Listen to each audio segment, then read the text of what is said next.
Pelarian David dan Erik berakhir setelah ditangkap polisi terkait pencurian mobil di kafe kawasan Demang Lebar Daun, Palembang, 13 Januari 2026. Keduanya merupakan teman korban dan telah merencanakan aksi tersebut.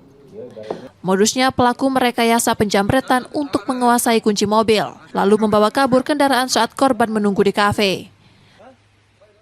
Pada saat pelaku dan korban ini berkendara, kunci dan HP milik korban itu dimasukkan ke dalam tas lempang pelaku, dan kemudian ada orang yang berpura-pura menjadi jambret mengambil tas tersebut.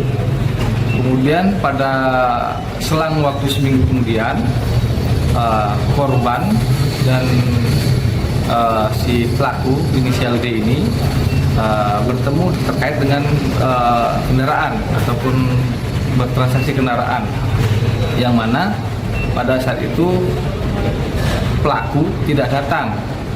Kemudian si korban sudah menunggu, dan kemudian karena sudah lama menunggu, korban keluar dari kafe di daerah Demang, dan terlihat di sana kendaraan korban sudah tidak ada. Ditemukan bahwasanya kendaraan tersebut diambil dengan menggunakan kunci duplikat dari kendaraan tersebut.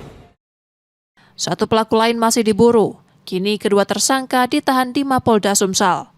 Reski Oktora, Muklas Diferensial, Kompas TV, Palembang, Sumatera Selatan.